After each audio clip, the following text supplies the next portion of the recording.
The Nexus Joint Station hung in space like a glittering jewel against the backdrop of endless darkness. Once a bustling hub of interspecies cooperation and commerce, it now served as the last refuge for the remnants of a dying alliance. Inside the station's grand central chamber, representatives from 17 different species gathered around a holographic display.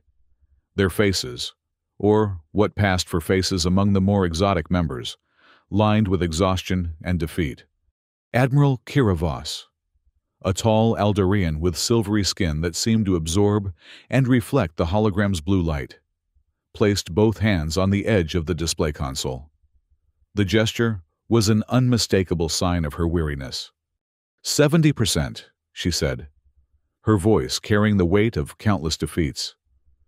70% of our combined fleet has been obliterated by the Zepyrian forces in the last 3 lunar cycles alone. At this rate, complete extinction of all our civilizations is merely a matter of time. The chamber fell silent. The hologram showed the vast swaths of territory already consumed by the Zepyrian Empire, their biological ships spreading like a virus across the known galaxy. Perhaps it is time to consider negotiating terms of surrender, suggested Ambassador Zorlak, his crystalline form glinting anxiously as he spoke. Surrender? A Terralian delegate slammed his 4 appendages on the table simultaneously. The Zepyrians don't negotiate. They consume, assimilate, and destroy. There would be nothing left of our cultures, our histories. A distant alarm interrupted the brewing argument. The station's communication officer, a lithe Vectoran, rushed into the chamber, her exoskeleton clicking against the metallic floor. Admiral Voss, unidentified vessels approaching through a wormhole at the edge of our sensor range. Voss straightened immediately. Zepyrian reinforcements! No, ma'am. The energy signature is unfamiliar. They're not using standard drive technology. The holographic display shifted to show a swirling anomaly in space. From its center emerged a formation of ships, sleek, angular vessels, unlike anything the Alliance had ever deployed. They moved with precision, maintaining perfect formation as they approached the station. "Open communications!" ordered Voss, her hand instinctively moving to the ceremonial blade at her hip, a gesture of readiness ingrained by decades of military service. The main screen flickered to life, revealing the bridge of the lead vessel. Standing at its center was a human male with steel-gray hair and eyes that held the determination of someone who had faced countless battles. He wore a dark uniform adorned with insignia unfamiliar to the Alliance members. "This is Admiral Jake Morrison of the Earth Fleet," he announced, his voice carrying a natural authority that commanded attention. "We've received your distress signal. The United Nations of Earth has authorized my fleet to render assistance against the Zepyrian threat." Murmurs spread throughout the chamber. Humans were known to the Alliance but were considered a minor species from a backwater solar system. They had kept mostly to themselves, participating in trade but avoiding entanglement in interstellar politics or conflicts. "Admiral Morrison," Voss responded cautiously, "your offer is appreciated, but forgive my directness. The Zepyrian war machines have decimated the most advanced fleets in the galaxy. What could Earth possibly contribute to this fight?" A faint smile crossed Morrison's weathered face. "Something the Zepyrians haven't encountered before. Admiral, we bring innovation rather than just technology. My engineers have developed weapon systems specifically designed to counter Zepyrian defenses." He gestured to someone off-screen, and the transmission expanded to show a sleek, barrel-like device mounted on one of the Earth vessels. "This is just one example. A magnetically accelerated kinetic weapon we call a railgun. Simple in concept, devastating in execution. We have many such surprises ready for deployment." Voss studied the human admiral carefully. There was something in his confidence that stirred a forgotten feeling within her. Hope. "Admiral Morrison, I invite you to dock at Nexus Station. Perhaps you can elaborate on these innovations of yours." The transmission ended, and Voss turned to face the skeptical stares of the Alliance representatives. "You can't seriously be considering this," Ambassador Zorlak protested. "These humans have never faced the Zepyrians. They don't understand the futility." "Futility is all we have left, Ambassador," Voss cut him off sharply. "Unless you prefer surrender. I, for one, am willing to hear what these humans have to offer before I consign my people to extinction." As the Earth fleet approached the docking bays of Nexus Station, Voss couldn't help but notice how small their vessels were compared to the Alliance's mighty carriers. Yet they moved with a precision and speed that spoke of experienced crews and capable leadership. Perhaps, just perhaps, these humans might bring something new to a war that had long since settled into a pattern of inevitable defeat. Admiral Jake Morrison strode through the corridors of Nexus Station, flanked by his senior officers. He had expected the alien architecture to feel disorienting, but the station's design proved remarkably intuitive, with gravity and atmosphere adjusted to accommodate various species. The Earth delegation arrived at the Central Command Center, where representatives of the Alliance waited. Admiral Voss stepped forward to greet them, performing the universal gesture of respect, right hand placed over the center of her chest. "Admiral Morrison, welcome to Nexus Station. Allow me to introduce the High Command of the Alliance." As introductions proceeded, Morrison studied the assembled aliens. Some resembled humanoids with minor variations, while others defied earthly categorization entirely. Yet in all their eyes, or sensory organs, he recognized the same haunted look he had seen in too many soldiers, the resignation of those who had fought too long without victory. "Let's dispense with formalities," Morrison said. "Your situation is dire, and time is a luxury none of us can afford." He nodded to a woman beside him, whose uniform indicated her rank as commander. "This is Commander Lisa Park, my tactical officer. She'll explain our approach to combating the Zepyrians."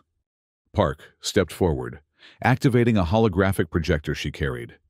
It displayed a three-dimensional model of a Zepyrian vessel, a nightmarish combination of organic and mechanical components that seemed to pulse with life. "We've studied the data you shared in your distress signal," Park began. "The Zepyrians rely heavily on advanced energy shields and organic regeneration. Your fleets have focused on matching or exceeding their energy output with plasma weapons and antimatter torpedoes, correct?" Ambassador Zorlak nodded. "The logical approach. Their technology is superior." "And that's precisely the problem," Park interrupted. "You're fighting on their terms, trying to overcome their strengths rather than exploiting their weaknesses." She manipulated the hologram, highlighting the Zepyrian ship's structural components. "These biological components are remarkably resistant to energy weapons, but have relatively poor structural integrity against kinetic impacts. You've been trying to burn through their defenses when you should have been focusing on physically breaking them." A murmur spread through the Alliance representatives. Park continued, bringing forward a new hologram showing Earth's proposed weapon systems. Railguns capable of accelerating projectiles to a significant fraction of light speed. Specialized boarding pods designed to penetrate hull sections. Chemical explosives that target biological systems rather than electronic ones. "Primitive," scoffed one of the Alliance engineers, a Quantaran with multiple cybernetic enhancements. "We abandoned such crude weaponry centuries ago." Morrison stepped forward. "And that's exactly why they'll work. The Zepyrians have optimized their defenses against your advanced energy weapons, but have never needed to defend against technologies they consider obsolete." Admiral Voss studied the human weapon systems with growing interest. "An intriguing theory, Admiral Morrison, but theories alone won't save us." "Which is why we're not offering theories," Morrison replied firmly. "We're offering action. Give my fleet authorization to engage the Zepyrian forces in the Kepler 442 system. Let us demonstrate these weapons in actual combat." The chamber erupted in overlapping voices of protest and consideration. Voss raised a hand, silencing them. "Kepler 442 is a critical junction. If it falls, the Zephyrians will have direct access to 3 more populated systems. All the more reason to make our stand there, Morrison argued. My fleet is ready. We can deploy immediately. Voss's silver eyes locked with Morrison's. And if you fail? Then you've lost nothing but a handful of ships from a species you barely knew existed until today. The bluntness of his answer seemed to impress Voss. After a moment's consideration, she nodded. Very well. Admiral Morrison, you have your authorization. The Alliance will provide support vessels, but the engagement will be under your command. As the meeting dispersed, Commander Park approached Morrison privately. They're desperate, she observed quietly. Morrison nodded. Desperate enough to try something new. That's all we needed. And if our weapons don't perform as expected? Morrison's expression hardened. Then humanity goes down fighting, just like we always promised ourselves we would. The bridge of the EFS Intrepid, Morrison's flagship, hummed with activity as the combined fleet prepared to depart for the Kepler 442 system. Chief Engineer Ryan Cole finalized the preparations for the weapon systems, his hands moving confidently over the control panels. Railguns charged and ready. Admiral, all kinetic penetrators loaded. Boarding team standing by. Morrison nodded, settling into the command chair. Through the view screen, he could see the Alliance vessels taking up formation alongside his Earth ships. They were larger, more imposing in appearance, but Morrison knew appearances could be deceiving. All vessels, this is Admiral Morrison. Our mission is clear. Engage and destroy the Zephyrian forces at Kepler 442. Stay in your assigned formations and follow the battle plan. Earth vessels will lead the assault. Alliance ships provide support as designated. Remember, we're not just fighting for Earth or your individual worlds. We're fighting for the right of all our species to exist free from Zephyrian dominance. He paused, then added, Morrison out. As the transmission ended, his XO approached. Quite the speech, sir. Morrison grimaced. Words won't win this battle. XO. Actions will. Signal the fleet. Initiate jump sequence. One by one, the vessels of the combined fleet entered the artificial wormhole, accelerating to speeds impossible in normal space. The journey to Kepler 442 would take hours instead of years, compressed through the shortcuts of hyperspace. During the journey, Morrison studied the reports from Alliance intelligence once more. The Zephyrian presence at Kepler 442 consisted of approximately 50 vessels, a small force by their standards, but more than enough to overwhelm the previous Alliance defenders. A soft chime indicated they were approaching their destination. Morrison straightened in his chair. Battle stations. All hands prepare for combat. The fleet emerged from hyperspace at the predetermined coordinates, just outside the Kepler 442 system's main asteroid belt. Immediately, sensors detected the Zephyrian vessels in orbit around the system's habitable planet, a world that had once been home to billions before the invasion. Enemy vessels are altering course, reported the tactical officer. They're moving to intercept. Morrison nodded. They're curious. Good. Let's show them something they haven't seen before. Deploy as planned.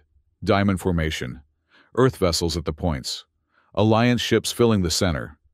The fleet moved with practiced precision, assuming the formation that would maximize the effectiveness of their different weapon systems. The Zephyrian ships approached in their characteristic swarm pattern, organic vessels flowing like a school of predatory fish. They're within range of standard Alliance weapons, sir, Park noted. Hold fire, Morrison ordered. Let them come closer. The tension on the bridge grew palpable as the distance decreased. The Zephyrian vessels, confident in their superiority, showed no signs of caution. Railgun range in 30 seconds, Cole reported. Morrison nodded. All Earth vessels, prepare to fire railguns on my mark. Target their lead vessels. The seconds ticked by, each moment stretching into eternity as the enemy closed in. Mark? The order was barely a whisper, but it triggered a cascade of destruction unprecedented in the war thus far. 6 Earth vessels fired their railguns simultaneously.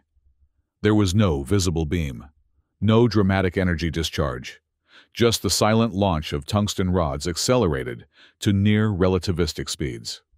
The impact was instantaneous. The kinetic energy transferred into the lead Zephyrian vessels with catastrophic results. Their vaunted shields, designed to disperse energy weapons, did nothing against solid projectiles moving at such velocities. 3 Zephyrian ships simply disintegrated, their organic mechanical components reduced to expanding clouds of debris. For a moment, silence reigned on the bridge of the Intrepid as everyone, human and alien alike, processed what they had just witnessed.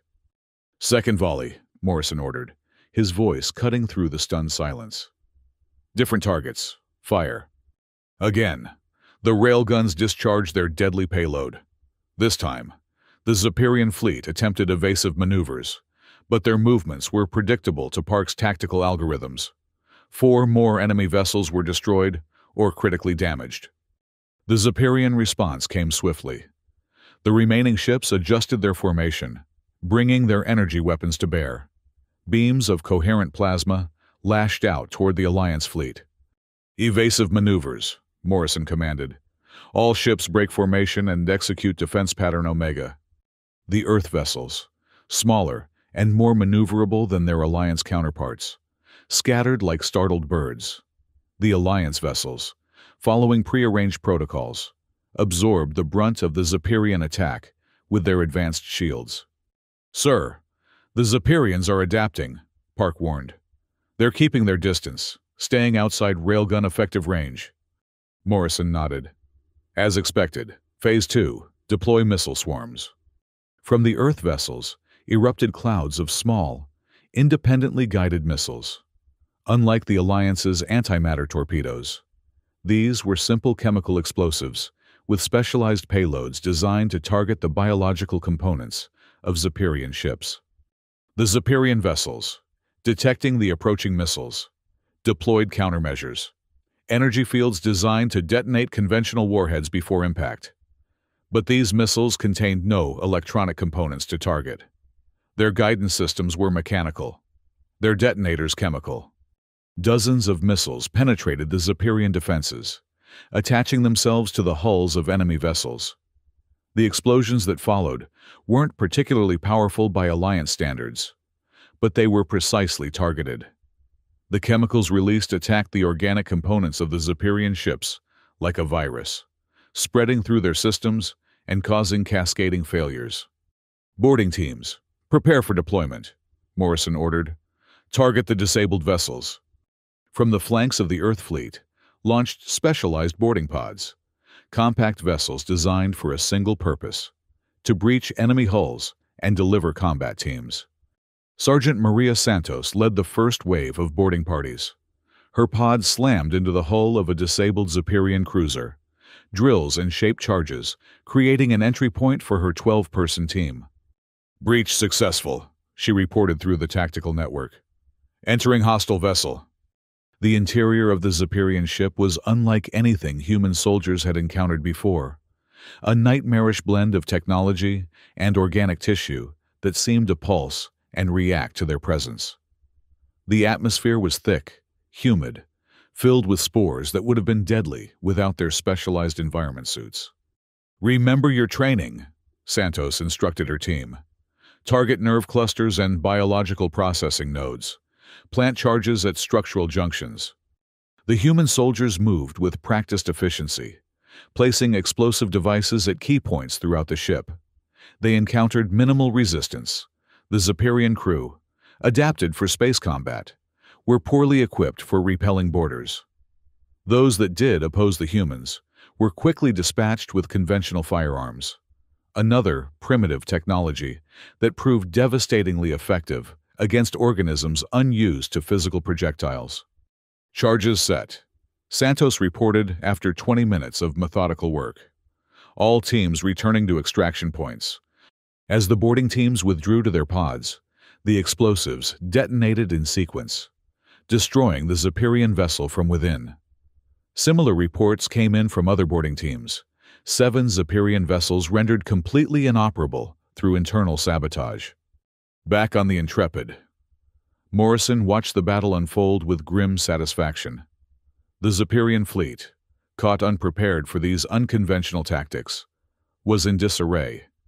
Nearly half their vessels had been destroyed or disabled, while the combined Earth Alliance fleet had suffered only minimal damage. "They're retreating," Park announced, unable to keep a note of amazement from her voice. "The remaining Zephyrian vessels are withdrawing from the system." A cheer erupted on the bridge, quickly silenced by Morrison's raised hand. "This was one battle," he cautioned. "They'll adapt. They'll return with countermeasures. But we've proven our concept. The Zephyrians can be fought. They can be defeated." He turned to the communications officer. "Open a channel to Admiral Voss." The main screen activated, showing Voss on the bridge of her command vessel. For the first time since their meeting, her expression showed something other than resignation, a cautious optimism that transformed her features. "Admiral Morrison," she acknowledged, "it seems your primitive weapons have proven remarkably effective." Morrison allowed himself a small smile. "Sometimes the old ways are best, Admiral Voss. But this is just the beginning. The Zephyrians will adapt to these tactics. We need to stay ahead of them, keep innovating, keep surprising them." Voss nodded. "The Alliance has many resources at its disposal. Perhaps it's time we looked at them with fresh eyes." She paused. "The High Command will want a full briefing on these weapon systems. Can your engineers provide the necessary specifications for replication? Chief Engineer Cole is already preparing technical packages for your manufacturing facilities," Morrison confirmed. "But technology alone isn't the answer. It's the thinking behind it that matters. The willingness to try approaches that seem counterintuitive or outdated." "A lesson we've learned today," Voss acknowledged. "Return to Nexus Station, Admiral. There is much to discuss about our next moves." As the fleet regrouped and prepared for the journey back to Nexus, Morrison found himself in the observation lounge, staring out at the stars. Commander Park joined him, offering a cup of coffee. "Thinking about what comes next?" she asked. Morrison accepted the coffee with a nod. "They'll be back, and in greater numbers. We showed our hand today. The element of surprise is gone." "Not entirely," Park countered. "We have other tricks ready to deploy. And now we have allies who might be willing to contribute ideas of their own." Morrison sipped his coffee thoughtfully. "That's what I'm counting on. This war won't be won by Earth alone. It'll be won by combining the best each species has to offer." He turned to face her. "Start working with the Alliance tactical teams immediately upon our return. I want joint strategies developed within 48 hours. Park nodded. "Yes, sir." As she left, Morrison returned his gaze to the stars. Today had been a victory, the first real victory against the Zephyrians in years. But experience had taught him that first victories often came easier than those that followed. The real test was yet to come. The return to Nexus Station brought a hero's welcome that Morrison had neither expected nor desired. The docking bay was crowded with representatives from every Alliance species, all eager to glimpse the humans who had achieved what had seemed impossible just days before. Admiral Voss met them at the airlock, accompanied by the full Alliance High Command, a gesture of respect that wasn't lost on Morrison. "Your success at Kepler 442 has spread throughout Alliance territory," Voss informed him as they walked toward the command center. "Already, it has inspired resistance on worlds we thought lost. Hope is a powerful weapon. Admiral Morrison." "Hope alone won't win this war," Morrison replied, uncomfortable with the adulation. "We need to capitalize on this victory immediately, before the Zephyrians can regroup and adapt." The mood in the command center was transformed from Morrison's first visit. Gone was the pall of defeat. In its place was a buzzing energy as Alliance officers and Earth personnel worked side by side, sharing information and developing new strategies. Chief Engineer Cole had set up a demonstration area where he exhibited the workings of the railgun to fascinated Alliance engineers. Commander Park led a tactical session, her holographic display showing detailed analyses of the battle. The principle is simple, Cole was explaining to his audience. Electromagnetic acceleration of a solid projectile. No explosive payload. No energy signature to detect or counter. Just pure kinetic energy. A Quantaran engineer shook his head in amazement. We abandoned such technologies thousands of years ago. The idea of returning to them never occurred to us. Sometimes progress means looking backward to move forward, Cole replied. Your energy weapons are more advanced than anything we could produce. But against the Zepyrians, advancement became a limitation. Across the room, Sergeant Santos was describing the boarding operations to a group of Alliance Marine commanders. Standard firearms, chemical propellant, metal projectiles, against their organic components. Devastatingly effective. They had no defense against bullets because they'd never needed to develop one. Morrison observed these exchanges with satisfaction. This was what he had hoped for. Not just Earth providing solutions, but a true exchange of ideas, each species contributing their unique perspectives. Admiral Voss approached, interrupting his thoughts. The High Command is convening in 1 hour to discuss our next steps. Before that, I'd like to show you something. She gestured toward a private briefing room. Our intelligence division has been analyzing Zepyrian communications since the battle. Inside the briefing room, Voss activated a secure terminal. What you're about to see is deeply concerning. The Zepyrians have called for reinforcements, not just a few ships, but a massive deployment from their core territories.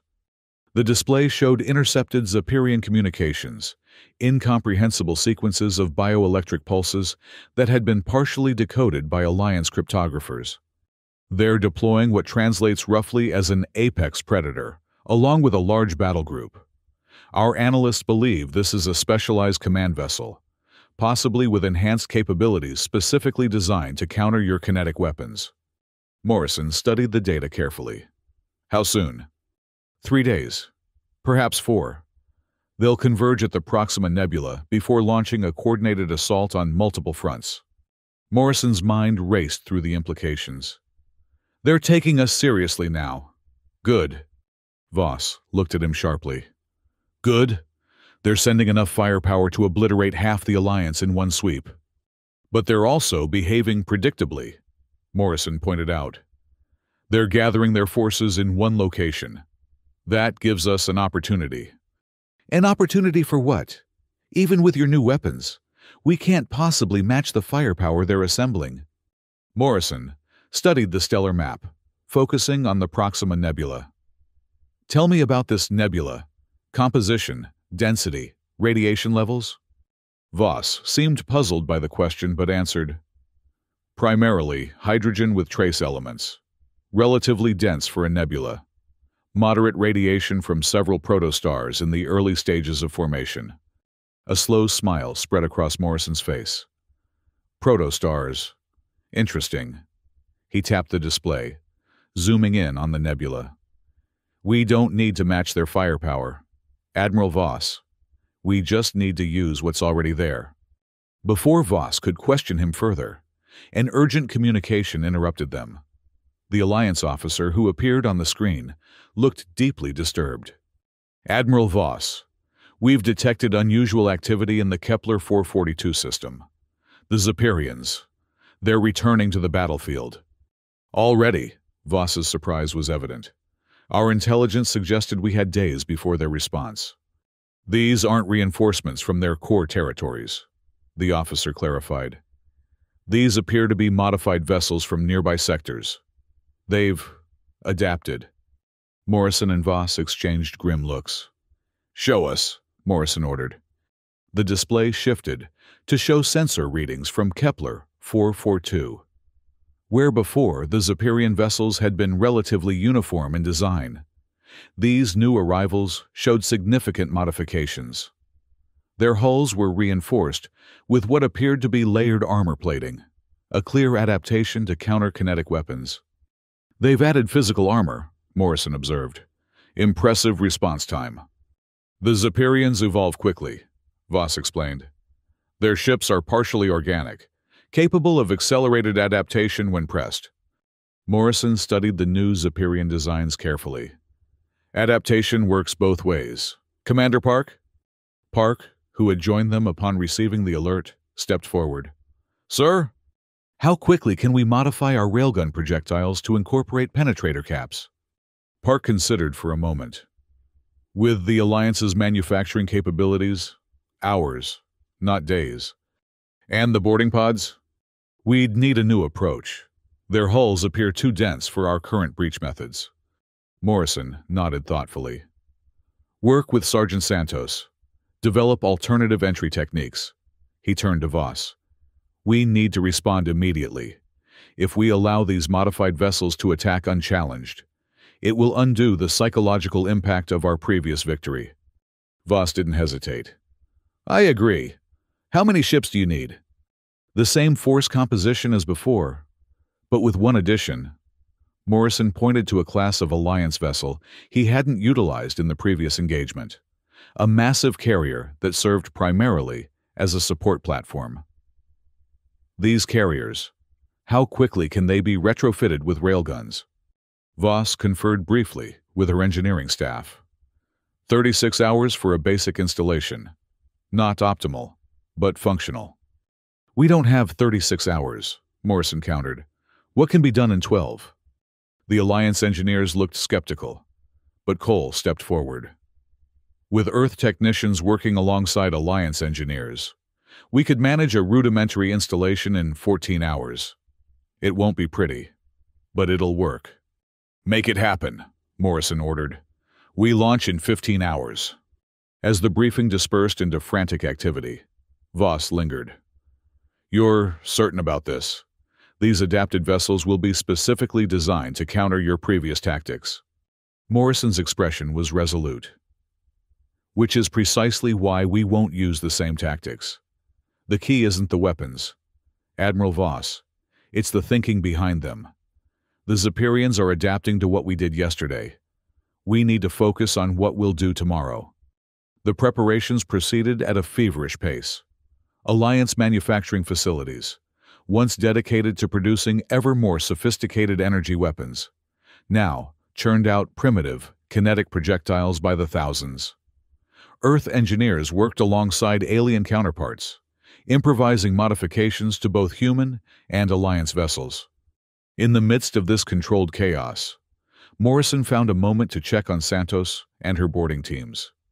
He found them in a simulation chamber, practicing with what appeared to be oversized drilling equipment. Thermal lances, Santos explained, when she noticed his presence. Alliance technology repurposed for our needs. They're designed for mining operations on ice moons, but with some adjustments, they should cut through the new Zephyrian hull plating. Morrison observed a simulation run, watching as the modified equipment melted through a replica of the enhanced Zephyrian armor. Effectiveness. Slower than our previous methods, Santos admitted. We'll need covering fire to maintain position long enough for the breach. But once we're inside, the same tactics should work. Their internal adaptations appear focused on crew protection rather than structural changes. Morrison nodded approvingly. Good work, Sergeant. Be ready to deploy in 10 hours. Throughout Nexus Station, similar scenes of innovation and adaptation played out as the combined forces prepared for their second engagement. The atmosphere was different now, the desperation replaced by determined purpose. The Alliance species, inspired by the human approach, contributed their own ideas for unconventional tactics.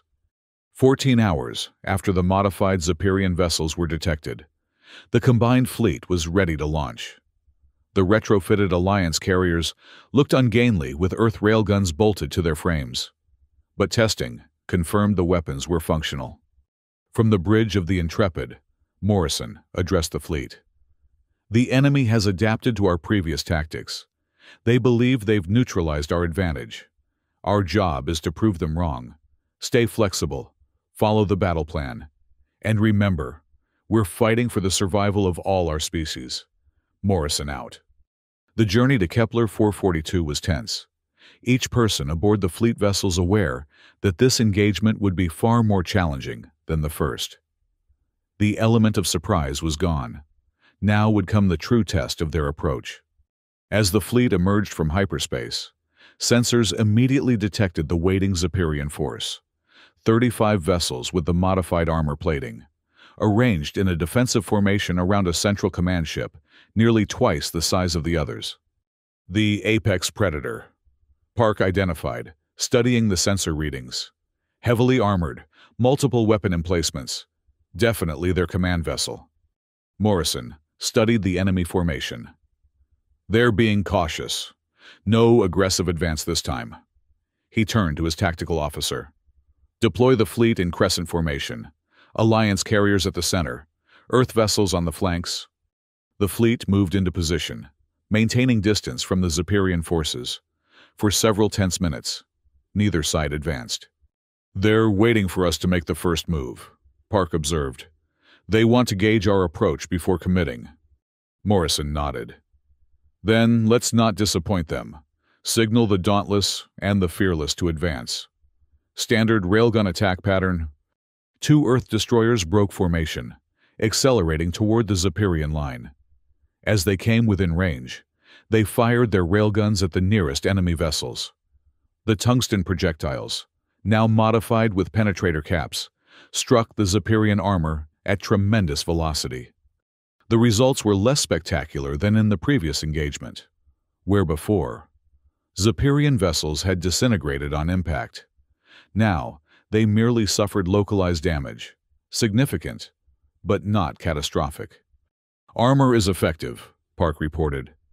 Penetration approximately 60% of previous capability. As expected, Morrison replied calmly. Phase 2. From the center of the Alliance formation, the retrofitted carriers activated their newly installed railguns. Instead of solid projectiles, however, these fired specialized rounds that fragmented just before impact, creating a shotgun-like spread of smaller penetrators that struck the Zephyrian vessels across multiple points simultaneously. The dispersed impact pattern overwhelmed the armor's effectiveness, creating dozens of smaller breaches rather than a single large one.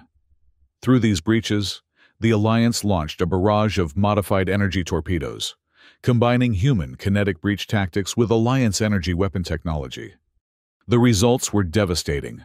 4 Zephyrian vessels suffered critical systems failures as the energy torpedoes detonated inside their hulls rather than against their external shields. The Zephyrian response was immediate and fierce. The Apex Predator coordinated a concentrated attack on the Alliance carriers, recognizing them as the source of the most effective weapons. Beams of coherent energy lashed out, straining the carriers' shields to their limits. Carriers taking heavy fire, Park reported. Shields at 40% and dropping. Deploy countermeasures, Morrison ordered. Launch decoys. From the Earth vessels erupted clouds of small, automated drones. These simple devices emitted energy signatures mimicking those of larger vessels, confusing Zephyrian targeting systems and dividing their fire. Boarding teams, prepare for deployment, Morrison commanded. Target the Apex Predator. All other vessels, provide covering fire. Santos and her teams launched in their modified pods, protected by a barrage of weapons fire from the surrounding fleet. The thermal lances performed as expected, slowly but surely burning through the reinforced hull of the Apex Predator. The process took nearly 3 times as long as previous breaches, leaving the boarding pods vulnerable to defensive fire. 2 pods were destroyed before they could complete their breaches, but 5 successfully penetrated the command vessel's hull, delivering their teams into the heart of the enemy. Inside the Apex Predator, Santos led her team through corridors that pulsed with bioelectric energy. The interior was vastly different from previous Zephyrian vessels, more integrated, more alive. The ship didn't merely contain organic components. It was a single organism with technological enhancements. This is unlike anything we've seen before, Santos reported as her team advanced cautiously. The entire ship appears to be a single neural network. Identify central nervous system equivalent and deploy countermeasures, Morrison instructed through the tactical link.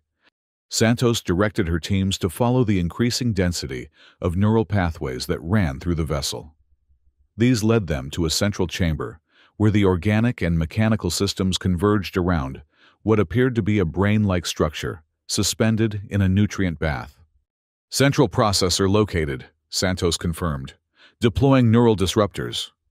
The specialized charges her team placed around the chamber were designed to emit electromagnetic pulses, specifically calibrated to disrupt organic neural activity.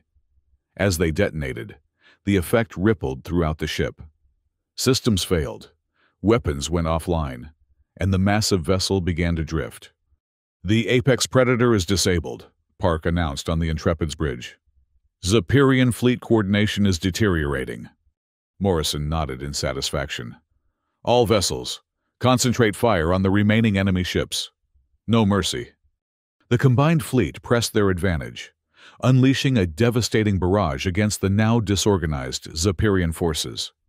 Without the coordination provided by the Apex Predator, their responses became predictable, their formations less effective. Within 2 hours, the battle was over.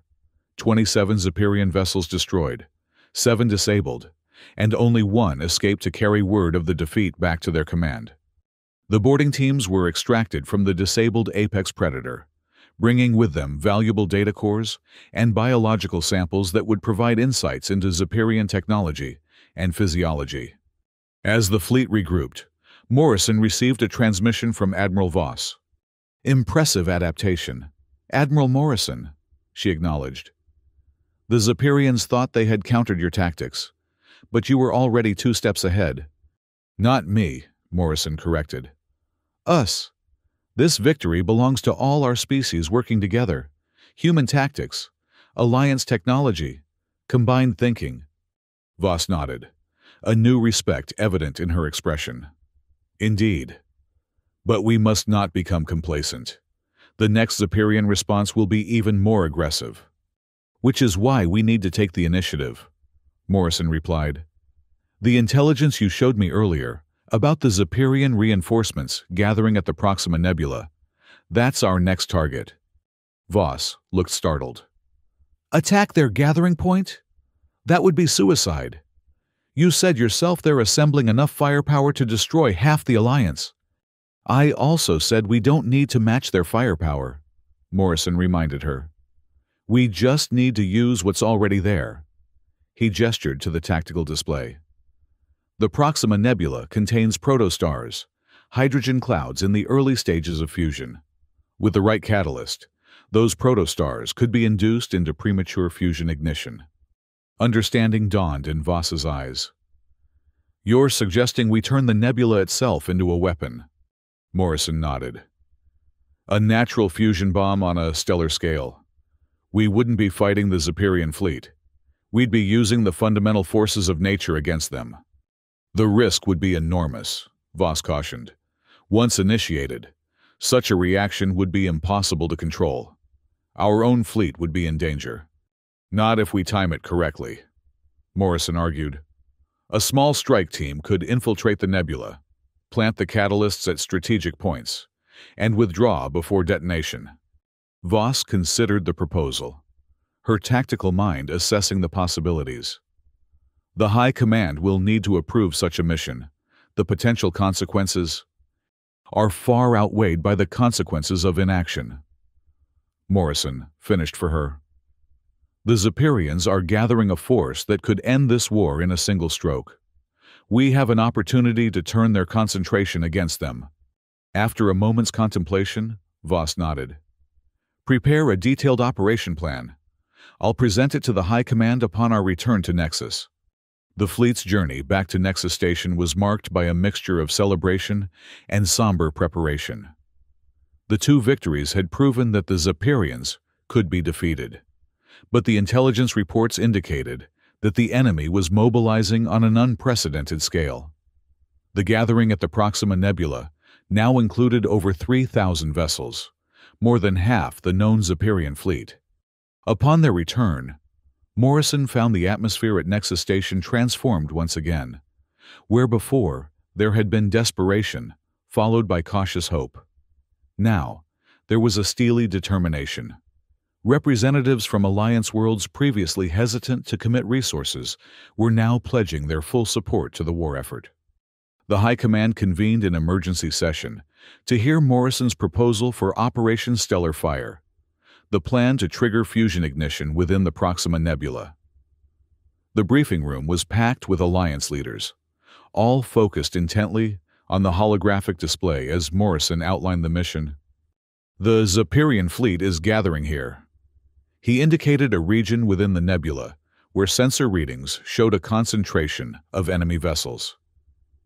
They've chosen this location because the nebula's radiation and particulate density interferes with long-range sensors and weapons targeting. They believe it provides them safe haven to assemble their forces undetected. He manipulated the display to highlight the protostars scattered throughout the nebula.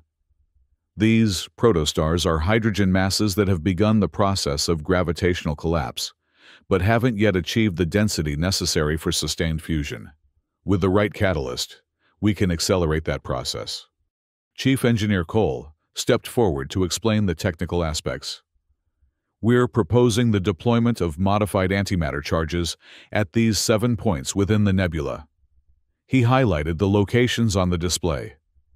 When detonated simultaneously, they'll create a pressure wave that will compress the hydrogen masses beyond their critical threshold, initiating a cascade of fusion reactions. The resulting energy release would be equivalent to multiple supernovas, added Commander Park.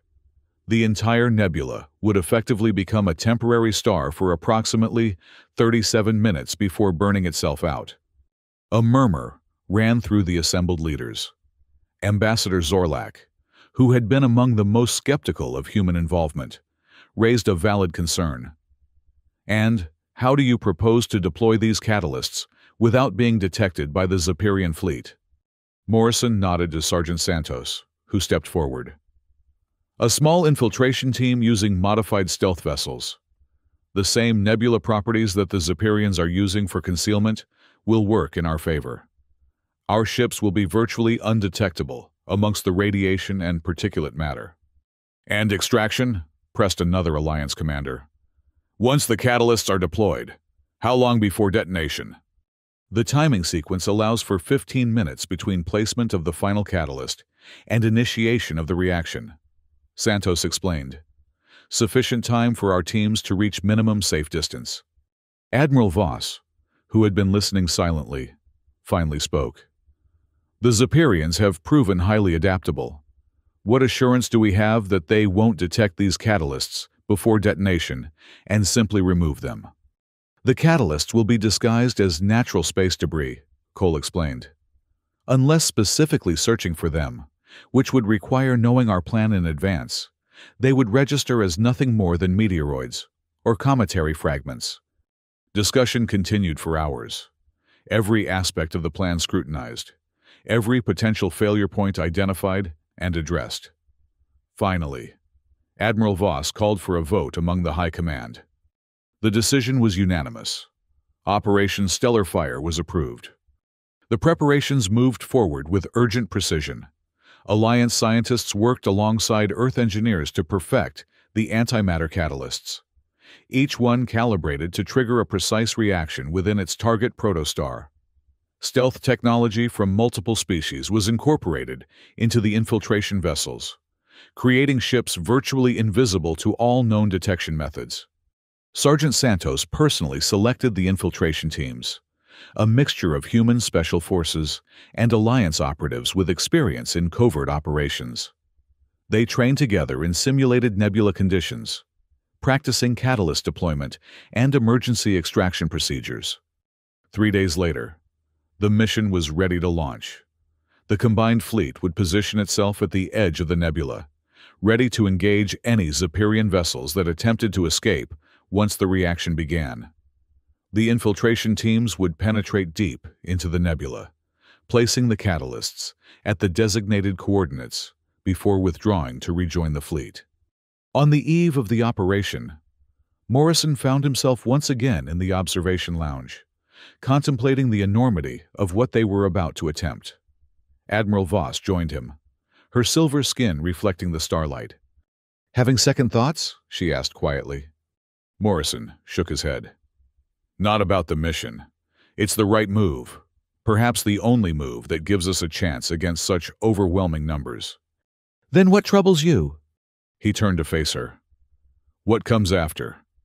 The Zephyrians will lose nearly half their fleet if this succeeds, but they'll still have thousands of vessels scattered throughout the galaxy. And now, they'll be aware of what we're capable of. The war won't end with this operation. It will only enter a new phase." Voss considered his words. "You're right, of course. But for the first time since this war began, we'll be fighting on equal terms. The Zephyrians will no longer enjoy overwhelming superiority. They'll be forced to engage us as equals, not as predators culling prey." Morrison nodded slowly. "Equal terms? That's all any soldier can ask for. A fair fight. We would never have reached this point without Earth's involvement," Voss acknowledged. "Your species brought something to this conflict that the Alliance had lost. Innovation born of necessity. And your species provided the resources and technology to implement those innovations on a scale we could never have achieved alone." Morrison countered. "This is a partnership, Admiral Voss. One that I believe will extend far beyond this war." Voss extended her hand in the human gesture of agreement. "To partnership, then, and to victory." Morrison clasped her hand firmly. "To victory." The following morning, Operation Stellar Fire commenced. The infiltration vessels departed under cover of a simulated sensor malfunction that briefly blinded the Zephyrian perimeter scouts. They slipped into the nebula like ghosts, their enhanced stealth systems rendering them nearly undetectable, even to Alliance sensors. Sergeant Santos led the primary team, her vessel navigating the swirling clouds of gas and dust that made up the Proxima Nebula. Visibility was limited to a few hundred meters, all communications restricted to tight beam transmissions to avoid detection. "Approaching deployment point Alpha," Santos reported, her voice barely audible over the encrypted channel. "No signs of Zephyrian patrols in the immediate vicinity. Proceed with deployment." Morrison's response came after a brief delay caused by the communication protocols. "All other teams report ready." Santos guided her vessel to the exact coordinates designated for the first catalyst. Through the viewports, she could see the protostar, a dense cloud of hydrogen glowing faintly with the early stages of fusion activity. With practiced precision, her team launched the first catalyst, a device disguised as a metallic asteroid, its antimatter core shielded by layers of conventional materials. It drifted slowly toward the protostar, its trajectory calculated to place it at the optimal position for maximum effect. "Catalyst Alpha deployed," Santos confirmed, moving to secondary position. Similar reports came in from the other infiltration teams as they placed their catalysts at the designated points throughout the nebula. The operation proceeded with methodical efficiency, each team completing their assignments without detection. As Santos's team deployed their final catalyst. However, a proximity alert sounded. A Zephyrian patrol vessel was approaching their position, its course bringing it dangerously close to their location. "Hold position," Santos ordered her pilot. "Power down all non-essential systems." The infiltration vessel went dark, floating motionless in the nebula as the Zephyrian ship passed within a kilometer of their position. For tense minutes, they watched as the enemy vessel conducted what appeared to be a routine sweep of the area. Finally, it continued on its patrol route, moving away from both the human vessel and the deployed catalyst. "That was too close," Santos murmured as her team reactivated their systems.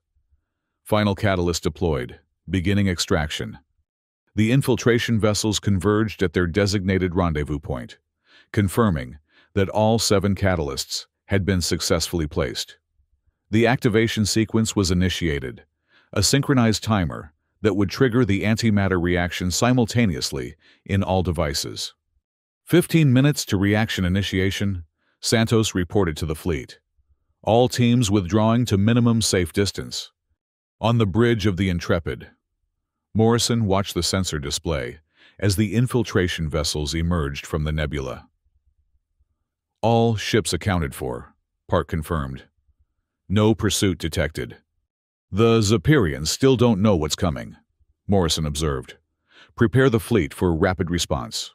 Once the reaction begins, any enemy vessels that escape the nebula will be disoriented and vulnerable. The minutes ticked by with excruciating slowness. The combined fleet maintained position at the edge of the nebula, weapon systems on standby.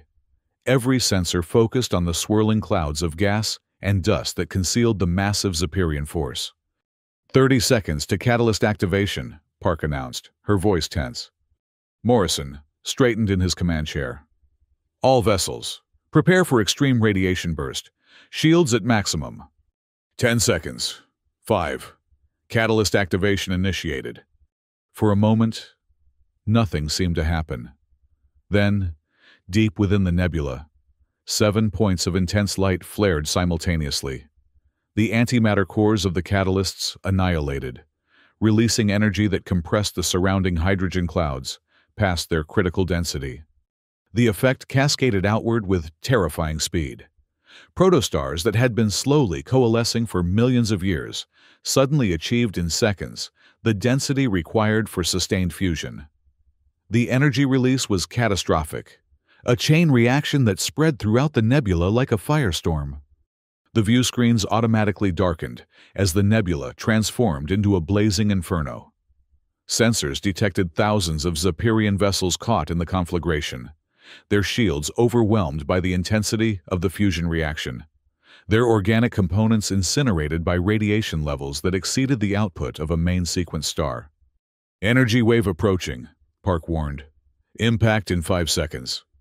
The combined fleet, despite being positioned at what had been calculated as a safe distance, felt the force of the stellar eruption.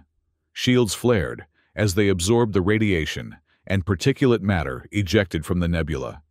Several smaller vessels were pushed off position by the shockwave, their engines straining to maintain stability. Through it all, Morrison watched the sensor readings with grim satisfaction. The Zephyrian gathering point had been transformed into a stellar furnace. No ship caught within the nebula could possibly survive. As the initial surge subsided, sensors detected movement at the edges of the nebula.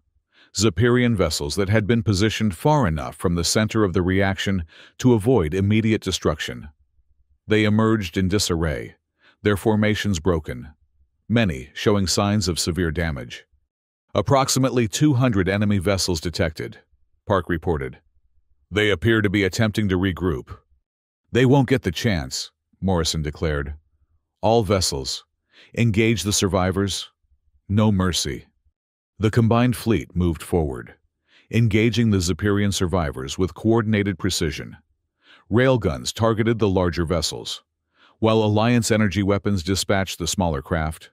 Boarding teams were deployed against particularly valuable targets, capturing vital intelligence before destroying the vessels from within. Within hours, it was over. Of the more than 3,000 Zephyrian vessels that had gathered in the Proxima Nebula, fewer than 50 escaped. The greatest concentration of enemy forces in the history of the war had been destroyed in a single operation. As the fleet returned to Nexus Station, the implications of their victory began to sink in. For the first time since the Zephyrian invasion began, the Alliance held a strategic advantage. The balance of power had shifted. In the weeks that followed, reports came in from across the galaxy. Zephyrian forces, suddenly spread thin, were withdrawing from contested systems. Worlds that had been under occupation for years found themselves unexpectedly liberated. Resistance movements, emboldened by news of the Alliance's success, rose up against weakened Zephyrian garrisons. The war was far from over. The Zephyrians still controlled vast territories, still possessed formidable forces. But they were no longer invincible. They could be fought. They could be defeated. At Nexus Station, Admiral Morrison stood before the assembled representatives of the Alliance.